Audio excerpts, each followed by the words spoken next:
Hello നമസ്കാരം. ഇങ്ങനെ പറയല്ലോ, നമസ്കാരം പറയടാ. ശരിക്കും സ്ട്രൈറ്റ് ആയിട്ടിരിക്കും. ഹായ്, നമസ്കാരം. എന്തൊക്കെയുണ്ട് വിശേഷങ്ങൾ? എല്ലാവർക്കും സുഖം തന്നെയെന്ന് വിശ്വസിക്കുന്നു. ഞങ്ങൾ ഇവിടെ സുഖമായിരിക്കുന്നു. അപ്പൊ ഞാൻ വന്നിരിക്കുന്നത് എന്താണ് നമ്മൾ അവർക്ക് കൊടുക്കാൻ പോണത്?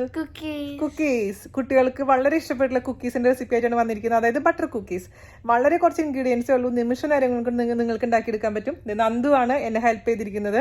ഞാൻ ബേക്ക് ചെയ്തു മാത്രമേ ഉള്ളൂ, പിന്നെ ബാക്കി എല്ലാ കാര്യങ്ങളും നന്ദുകൊണ്ട് ചെയ്യുന്നത്. ഞങ്ങളിപ്പോൾ വെക്കേഷൻ സ്റ്റാർട്ട് ചെയ്തതിന് ശേഷം ഇങ്ങനെ ബേക്കിംഗ് ഒക്കെയാണ്, കേക്ക് ഉണ്ടാക്കുന്നത്, കുക്കീസ് ഒക്കെ ഉണ്ടാക്കുന്നതൊക്കെ നന്ദും ചേട്ടനും കൂടിയിട്ടാണ്. അപ്പൊ എന്തായാലും ഞങ്ങൾ ഒരു ദിവസം വീഡിയോ ആയിട്ട് വരാട്ടോ. നന്ദും ചേട്ടനും കുക്ക് ചെയ്യുന്നത് അല്ലേ, ബേക്ക് ചെയ്യുന്നത് കാണിച്ചു കൊടുക്കണ്ടേ അവർക്ക്? അപ്പൊ ഫെയിലിയർ ആയിട്ടുണ്ട്. ഇന്നത്തെ വീഡിയോന്റെ ബിഹൈൻഡ് ദ സീനിൽ ഇട്ടിരിക്കുന്നതും ഒരു ഫെയിലിയർ ആയിട്ടുള്ള ഒരു സ്റ്റോറിയാണ്. അപ്പൊ എന്തായാലും ഇത് ഉണ്ടാക്കി നോക്കാൻ മറക്കരുത്. അതുപോലെ തന്നെ ഇന്നലെ പോസ്റ്റ് ചെയ്തിട്ടുണ്ടായിരുന്ന പെരി പെരി ചിക്കൻ ഒരുപാട് പേര് നിങ്ങൾ കണ്ടിട്ടില്ല. നിങ്ങൾ ഒരുപാട് റിക്വസ്റ്റ് ചെയ്തിട്ടാണ് ഞാൻ ഇങ്ങനെ ഡിഫറെന്റ് ആയിട്ട് റെസിപ്പീസ് ഇടുന്നത്. പക്ഷെ നിങ്ങൾ കണ്ടിട്ടില്ലെങ്കിൽ ഒരു സങ്കടം ഉണ്ട് കേട്ടോ. അപ്പോൾ ആ ചേച്ചിയുടെ സങ്കടം മാറ്റുമെന്ന് വിശ്വസിക്കുന്നു. ഉണ്ടാക്കി നോക്ക്, രണ്ടും ഉണ്ടാക്കി നോക്ക്. കുക്കീസും പെരി പെരി ചിക്കനും ഈ വീക്കെൻഡിൽ വരുന്നത്. ഉണ്ടാക്കി നോക്കിയിട്ട് ഫീഡ്ബാക്ക് പറയുക, പിക്ചേഴ്സ് ഒക്കെ അയച്ചു തരാം. പൊട്ടും താമസിച്ചിട്ട് നമുക്ക് എങ്ങനെയാണ് രുചികരമായിട്ടുള്ള എന്താണ് അതുണ്ടാക്കാൻ പോകുന്നത്, ബട്ടർ കുക്കീസ് തയ്യാറാക്കാം എന്ന് നോക്കിയിട്ട് വരാം. Okay, bye. അപ്പൊ നമുക്ക് വളരെ ഈസി ആയിട്ട് വളരെ കുറച്ച് ഇൻഗ്രീഡിയൻസ് വെച്ച് ചെയ്യാൻ പറ്റുന്ന ഒരു കുക്കീസ് ചെയ്യാം. അതിന് വേണ്ടിയിട്ട് ഞാൻ ഇവിടെ എടുത്തിരിക്കുന്നത് 6 ടേബിൾ സ്പൂൺ ഉരുക്കിയ ബട്ടർ. അപ്പൊ നിങ്ങൾക്ക് ഈ ബട്ടറിന് പകരമായിട്ട് നെയ്യ് ഉപയോഗിക്കാം. അതിലോട്ട് 1/2 കപ്പ് പൊടിച്ച പഞ്ചസാര ഇട്ട് കൊടുക്കുകയാണ്. അതിനുശേഷം നന്നായിട്ടൊന്ന് മിക്സ് ചെയ്ത് കൊടുക്കണം. ഒരു ഫോർക്ക് വെച്ചിട്ടോ ഇത് വിസ്ക് വെച്ചിട്ടോ അല്ലെങ്കിൽ സ്പൂൺ വെച്ചിട്ടോ എന്താണ് നിങ്ങളുടെ കയ്യിലുള്ളത് അത് വെച്ചിട്ട് നന്നായിട്ട് ഇതൊന്ന് മിക്സ് ചെയ്ത് കൊടുത്താൽ മതി. 2-3 മിനിറ്റ് നേരത്തോളം ഇതൊന്ന് നന്നായിട്ടൊന്ന് മിക്സ് ചെയ്യാം. പഞ്ചസാര പൊടിക്കാൻ മറക്കരുത് കേട്ടോ, അല്ലെങ്കിൽ പഞ്ചസാര അലിയില്ല. അതുകൊണ്ടാണ് പ്രത്യേകിച്ച് പറയുന്നത്. അത്യാവശ്യം ഒരു 2-3 മിനിറ്റോളം ഞാനിത് ബീറ്റ് ചെയ്ത് കൊടുത്തിട്ടുണ്ട്. അപ്പം നിങ്ങളുടെ അടുത്ത് ഇതൊന്നും ഇല്ലെങ്കിൽ വെറുതെ കൈ വെച്ചിട്ട് നന്നായിട്ട് ഒന്ന് മിക്സ് ചെയ്താലും മതി കേട്ടോ. അപ്പം ഇതന്നെ വേണമെന്നൊന്നൊരു നിർബന്ധമില്ല. ഇനി നമുക്ക് ഇതിലേക്ക് ചേർത്ത് കൊടുക്കേണ്ടത് എന്താണെന്ന് വെച്ച് കഴിഞ്ഞാൽ 1 ടീസ്പൂണോളം വാനില എസൻസ് ഒഴിച്ചു കൊടുക്കുക. നിങ്ങളുടെ അടുത്ത് ഇപ്പോൾ വാനില എസൻസ് ഇല്ലെങ്കിൽ അതിന് പകരമായിട്ട് നിങ്ങൾക്ക് ഇതിലോട്ട് ഏലക്കാപ്പൊടി ചേർത്ത് കൊടുത്താലും മതി കേട്ടോ. അപ്പം ഞാൻ വാനില എസൻസ് ഉള്ള കാരണം വാനില എസൻസ് ഇതിലേക്ക് ചേർത്ത് കൊടുക്കുകയാണ്. അതുപോലെ തന്നെ ഒരു നുള്ളു ഉപ്പ്, ഒരുപാട് പാടില്ല, ജസ്റ്റ് ഒരു നുള്ളു മാത്രം. ഓക്കെ, എന്നിട്ട് നന്നായിട്ട് അങ്ങ് മിക്സ് ചെയ്ത് കൊടുക്കാം. ഇനി നമുക്ക് ഇതിലേക്ക് ചേർത്ത് കൊടുക്കേണ്ടത് എന്താണെന്ന് വെച്ച് കഴിഞ്ഞാൽ മൈദ ഞാൻ 1 കപ്പാണ് എടുത്തിരിക്കുന്നത്. അതിന് മുമ്പായിട്ട് മൈദയിലോട്ട് നമുക്ക് ഒരു 1/4 ടീസ്പൂണോളം ബേക്കിംഗ് പൗഡർ. ബേക്കിംഗ് പൗഡർ ഇല്ലെങ്കിലും പ്രശ്നമൊന്നുമില്ല. ബേക്കിംഗ് പൗഡർ വരുമ്പോൾ കുറച്ചും കൂടെ കറക്റ്റ് ആയിട്ടുള്ളൊരു കുക്കിയുടെ ടെക്സ്ചർ വരും. അതേസമയം നിങ്ങളുടെ അടുത്ത് ബേക്കിംഗ് പൗഡർ ഇല്ല എന്നുണ്ടെങ്കിലും നിങ്ങൾക്ക് സെയിം റെസിപ്പി ഉണ്ടാക്കാം, യാതൊരു പ്രശ്നവുമില്ല. നന്നായി വരാൻ വേണ്ടിയിട്ട് മാത്രമാണ് ഒരു 1/4 ടീസ്പൂൺ ബേക്കിംഗ് പൗഡർ ഇതിലോട്ട് മിക്സ് ചെയ്തതിന് ശേഷം ഞാൻ നന്നായി അരിച്ചതിന് ശേഷം കൊണ്ടുവരാം കേട്ടോ. 1/4 ടീസ്പൂൺ എടുത്തിട്ടുണ്ട്, ഇതിലേക്ക് ഇട്ട് കൊടുക്കാം. എന്നിട്ട് അരിച്ചിട്ട് ഞാൻ കൊണ്ടുവരാം. അരിച്ചെടുത്തിട്ട് കൊണ്ടുവന്നിട്ടുണ്ട്, അത് നമുക്ക് ഇതിലേക്ക് ഇട്ട് കൊടുക്കാം. ആദ്യം കുറച്ചിടുക, മിക്സ് ചെയ്യുക. വളരെ എളുപ്പമാണ് ഉണ്ടാക്കാൻ കേട്ടോ. ഇതിന് വിസ്കിൻ്റെ ആവശ്യമില്ല, വിസ്ക് നമുക്ക് മാറ്റി വയ്ക്കാം. ബാക്കി മൈദയും കൂടെ അങ്ങ് ചേർത്ത് കൊടുക്കാം. കൈ വെച്ച് മിക്സ് ചെയ്യുക. അതിനുശേഷം നമുക്ക് ഇതിലേക്ക് ഇപ്പം നല്ല ഡ്രൈ ആയിരിക്കുന്ന പോലെ തോന്നില്ലേ നിങ്ങൾക്ക്? ഇതിലോട്ട് നമുക്ക് കുറച്ച് പാലൊഴിച്ച് കൊടുക്കണം. അപ്പോൾ പാല് അലർജി ഉള്ളവരൊക്കെ ഉണ്ടെന്നുണ്ടെങ്കിൽ നോർമൽ ടെമ്പറേച്ചർ വെള്ളം ഒഴിച്ച് കൊടുത്താൽ മതി. തണുത്ത വെള്ളം ഒഴിക്കാൻ പാടില്ല, ചൂടുവെള്ളം ഒഴിക്കാൻ പാടില്ല. അപ്പോൾ നമുക്കിതിലേക്ക് പാൽ ഒഴിച്ചു കൊടുക്കാം. അപ്പോൾ എത്ര പാല് ഞാൻ ഒഴിച്ചു എന്ന് അവസാനം പറഞ്ഞുതരാം കേട്ടോ. ഞാനിതിലേക്ക് ചേർത്ത് കൊടുത്തിരിക്കുന്ന 3 ടേബിൾ സ്പൂൺ പാലാണ്. പിന്നെ അഥവാ പാല് കൂടിക്കഴിഞ്ഞാൽ ടെൻഷനൊന്നുമില്ല കേട്ടോ. ഒരു ഇച്ചിരി മൈദയിലേക്ക് ചേർത്ത് കൊടുത്താൽ മതി. പിന്നെ 1/2 മണിക്കൂർ ഇരിക്കുമ്പോഴേക്കും കറക്റ്റ് ടെക്സ്ചർ ആയിക്കോളും. ഒരുപാട് ഹാർഡ് ആവാൻ പാടില്ല, അത് മാത്രമേ നമ്മൾ നോക്കേണ്ടതുള്ളൂ. പിന്നെ ചപ്പാത്തിക്ക് കുഴക്കുന്ന പോലെ ഒരുപാട് അങ്ങ് സമയത്ത് കുഴക്കേണ്ട ആവശ്യമൊന്നുമില്ല. നമുക്കിത് 1/2 മണിക്കൂർ മൂടി വയ്ക്കാം. അതിനുശേഷം ഇത് പ്രസ് ചെയ്തിട്ട് ഷേപ്പ് ആക്കിയിട്ട് ബേക്ക് ചെയ്തെടുക്കാം.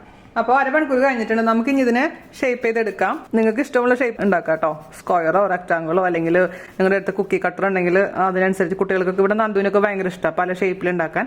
ചെറിയ ഉരുളി എടുക്കുക, എന്നിട്ട് ഇതേപോലെ കയ്യിൽ വെച്ച് ഉരുട്ടുക. എന്നിട്ട് നമുക്ക് താഴെ വെച്ചിട്ട് ഒന്ന് പ്രസ് ചെയ്ത് കൊടുക്കുക.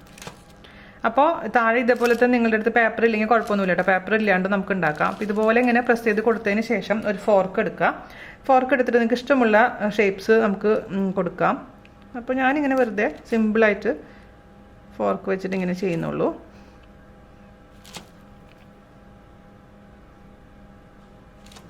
ഓക്കെ, അപ്പം ഇങ്ങനെ ചെയ്തിട്ടുണ്ട്. അതിനുശേഷം നമുക്ക് ഇത് വേണമെന്നുണ്ടെങ്കിൽ നിർബന്ധമൊന്നുമില്ല, കുറച്ച് ഇതിൻ്റെ മുകളിലേക്ക് പഞ്ചസാര ഒന്ന് തൂക്കി കൊടുക്കാം. പഞ്ചസാര എന്ന് പറഞ്ഞാൽ പൊടിക്കാത്ത പഞ്ചസാര. അപ്പോൾ ഇങ്ങനെ ബേക്ക് ചെയ്ത് കഴിഞ്ഞ് കഴിക്കുമ്പോൾ ഒരു പഞ്ചസാര കഴിക്കുമ്പോൾ ഒരു പ്രത്യേക ടേസ്റ്റ് ആയിരിക്കും. പുറത്തുനിന്ന് വാങ്ങിക്കുന്ന കുക്കി പോലെ ഇരിക്കും. അപ്പോൾ ഇതുപോലെ തന്നെയാണ് എല്ലാം ഉണ്ടാക്കിയെടുക്കേണ്ടത്. അപ്പോൾ നിങ്ങൾക്ക് ഇഷ്ടമുള്ള ഷേപ്പിൽ കുക്കി കട്ടർ ഉണ്ടെങ്കിൽ കുക്കി കട്ടർ വെച്ച് ചെയ്യാം. അതല്ലെങ്കിൽ ഇതേപോലെ തന്നെ, അല്ലെങ്കിൽ റെക്ടാംഗിളർ ആയിട്ടോ റൗണ്ട് ആയിട്ടോ എങ്ങനെ വേണമെങ്കിലും നിങ്ങൾക്ക് മുറിച്ചെടുക്കാവുന്നതേ ഉള്ളൂ.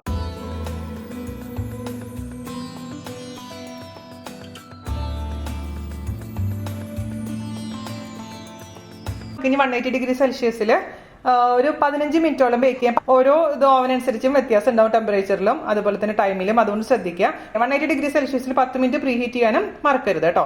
അപ്പൊ നമുക്കിത് അവനിലോട്ട് വെക്കാം. അപ്പോൾ നമ്മുടെ കുക്കീസ് ബേക്ക് ചെയ്തിട്ടുണ്ട് കേട്ടോ. എനിക്ക് 18 മിനിറ്റാണ് എടുത്തിട്ടുണ്ടായിരുന്നത്. ഇത് ചൂടാറിയതിന് ശേഷമാണ് കറക്റ്റായിട്ട് ടെക്സ്ചർ നമുക്ക് അറിയാൻ പറ്റുക.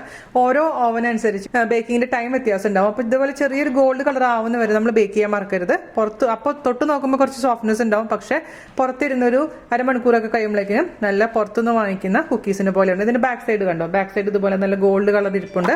അപ്പം നിങ്ങൾക്ക് ഇതേപോലെ തന്നെ കടായിൽ വെച്ചുണ്ടാക്കാം. കടായിൽ വെക്കുകയാണെങ്കിൽ എന്താ ചെയ്യേണ്ടതെന്ന് വെച്ച് കഴിഞ്ഞാൽ ആദ്യം ലോ ഫ്ലെയിമിൽ പ്രീ ഹീറ്റ് ചെയ്യാൻ മറക്കരുത്. 10 മിനിറ്റ് പ്രീ ഹീറ്റ് ചെയ്യുക. കടായിയുടെ ഉള്ളിലോട്ട് ഒരു റിങ്ങോ എന്തെങ്കിലും ഒരു പാത്രം ഇറക്കി വെക്കുക. അതിനുശേഷം അതിന്റെ മുകളിൽ ഒരു പാത്രത്തിൽ ഇതേപോലെ തന്നെ കുക്കീസ് വെച്ചതിന് ശേഷം അച്ചു വെച്ചിട്ട് നമുക്കൊരു 20 മിനിറ്റെങ്കിലും മിനിമം ബേക്ക് ചെയ്തെടുക്കണം. അപ്പോൾ ഇതിന്റെ മേലെ ഇത്ര ഗോൾഡ് കളർ വരാൻ ചാൻസ് കുറവാണ്, കാരണം മേലെ നിന്ന് ചൂട് വരില്ലല്ലോ നമ്മൾ കടായിലാണെങ്കിൽ. പക്ഷെ അങ്ങനെ നിങ്ങൾക്ക് ഉണ്ടാക്കിയെടുക്കാൻ പറ്റും. പക്ഷെ ഞാൻ പ്രിഫർ ചെയ്യുന്ന എപ്പോഴും ഓവനുള്ള കാരണം ഓവനിൽ ചെയ്യാൻ വേണ്ടിയിട്ടാണ് കേട്ടോ. കാരണം ഇത്രയും പെർഫെക്ഷൻ എന്തായാലും കടായിൽ നമുക്ക് കിട്ടില്ല. പിന്നെ കുക്കി ഞാൻ ട്രൈ ചെയ്തിട്ടുണ്ടായിരുന്നു, അതായത് ഗോതമ്പും ശർക്കരയും വെച്ചിട്ടുള്ളത്. അത് എനിക്ക് അത്ര പെർഫെക്റ്റ് ആയിട്ട് വന്നില്ല. എന്നാണ് എനിക്ക് പെർഫെക്റ്റ് ആയിട്ട് വരിക എന്ന് നിങ്ങൾക്ക് കാണിച്ചു തരാം തീർച്ചയായിട്ടും. അപ്പോൾ ഇത്രയുള്ള പരിപാടി. അപ്പോൾ ചൂടാറിയതിന് ശേഷം നമുക്കിത് ഫോട്ടോ എടുത്തതിന് ശേഷം ഞാൻ നിങ്ങൾക്കത് മുറിച്ച് കാണിച്ചു തരാം. ഓക്കെ, ഞാൻ ഫോട്ടോയിലെടുത്ത് കൊണ്ടുവന്നിട്ടുണ്ട് കേട്ടോ. അപ്പോൾ കുക്കീസ് എല്ലാവർക്കും ഇഷ്ടപ്പെട്ടു എന്ന് വിശ്വസിക്കുന്നു. എല്ലാവരും തയ്യാറാക്കി നോക്കുക. കണ്ടില്ലേ, ഇതുപോലെ മുകളിൽ നമുക്ക് അടുത്തേക്ക് ഞാൻ കാണിച്ചു തരാം. ഇതിൻ്റെ മുകളിൽ നമ്മൾ ഇട്ടിരുന്ന ആ ഷുഗർ ഇങ്ങനെ കാണുന്നുണ്ട്. അപ്പോൾ ഇങ്ങനെ കടിക്കുമ്പോൾ ശരിക്കും പുറത്തുനിന്ന് വാങ്ങിക്കുന്ന കുക്കീസിൻ്റെ ടേസ്റ്റാണ്. പണ്ട് ഞാൻ ഇവിടെ നിന്നൊക്കെ ദുബായിൽ നിന്നൊക്കെ പോകുമ്പോൾ അമ്മയ്ക്ക് ഒരു ബ്ലൂ, അതിൻ്റെ പേരൊക്കെ ഞാൻ മറന്നുപോയി, അമേരിക്കൻ പേര് ഞാൻ മറന്നുപോയി, ഒരു ബ്ലൂ പാത്രത്തിലുള്ള കുക്കീസാണ്. അത് അമ്മയ്ക്ക് കൊണ്ടുകൊടുത്തിട്ടുണ്ടെങ്കിൽ അമ്മ അതിൻ്റെ ഉള്ളിലാണ് മരുന്നൊക്കെ ഇട്ട് വെക്കാറുള്ളത്. അപ്പോൾ എനിക്കത് ഈ കുക്കീസ് എന്ന് പറയുമ്പോൾ എൻ്റെ അമ്മേനെയൊക്കെ ഓർമ്മ വരും. അപ്പോൾ എന്തായാലും തയ്യാറാക്കി നോക്കാം. അപ്പം ഇതിൻ്റെ ഞാൻ മുറിച്ച് കാണിച്ചു തരാം. മുറിക്കുമ്പോൾ നിങ്ങൾ ശ്രദ്ധിക്കണം, ഇതുപോലെ ഇങ്ങനെ ഉള്ളിൽ ഒരുപാട് ഹാർഡാവരുത്, ഇങ്ങനെ പൊടിഞ്ഞ് വരണം. അതാണ് കറക്റ്റ് കുക്കിയുടെ ഒരു ടെക്സ്ചർ എന്ന് പറയുന്നത്. അപ്പോൾ കഴിച്ചു നോക്കാം. സൂപ്പറായിട്ടുണ്ട്. നമ്മൾ കടയിൽ നിന്നൊക്കെ കിട്ടുന്ന അതേ ടേസ്റ്റ് വന്നിട്ടുണ്ട്. അപ്പോൾ എല്ലാവരും തയ്യാറാക്കി നോക്കുക. വീഡിയോ ഇഷ്ടമായിട്ടുണ്ടെങ്കിൽ നിങ്ങൾ മാക്സിമം ഷെയർ ചെയ്യുക, നമ്മളിന്ന് സപ്പോർട്ട് ചെയ്യുക. അപ്പോൾ അടുത്ത അടിപൊളിയായിട്ടുള്ള റെസിപ്പി ആയിട്ട് വരുന്നവരെ നന്ദി, നമസ്കാരം, താങ്ക് യു. നമ്മൾ ആട്ട വെച്ചിട്ടാണ് ചെയ്യാൻ പോകുന്നത്. അപ്പോൾ നമ്മുടെ ഗോതമ്പ് വെച്ചിട്ടുള്ള സംഭവം 1 മണിക്കൂർ കഴിഞ്ഞു കേട്ടോ, കുഴച്ച് വെച്ചത്. കടായിൽ ബേക്ക് ചെയ്യാൻ വെക്കാം. റിങ് വെക്കാൻ പറയുന്നത്, എന്നിട്ട് പ്ലേറ്റ് വെക്കുക, എന്നിട്ട് അടച്ചു വെക്കാം. അപ്പോൾ ഇതെൻ്റെ ഫെയിലിയർ ആണ് കേട്ടോ. നിങ്ങൾക്ക് കാണിച്ചു തരണമല്ലോ, നമ്മളെപ്പോഴും സക്സസ് മാത്രം കാണിച്ചു തന്നിട്ട് കാര്യമില്ലല്ലോ. അപ്പോൾ ഈ സംഭവം ഫെയിലിയർ ആയിട്ടുണ്ട്. ടേസ്റ്റ് ചെയ്യാൻ നോക്കട്ടെ, ഒന്നുകൂടെ ആവാനുണ്ട്, കുക്കും ആയിട്ടില്ല. സംഭവമൊക്കെ ടേസ്റ്റ് ഉണ്ട്, പക്ഷെ ഷേപ്പായിട്ടൊന്നും കിട്ടണമെന്നില്ല. ഞാൻ പ്രിഫർ ചെയ്യുന്നത് എപ്പോഴും മറ്റേ തന്നെയാണ് കേട്ടോ.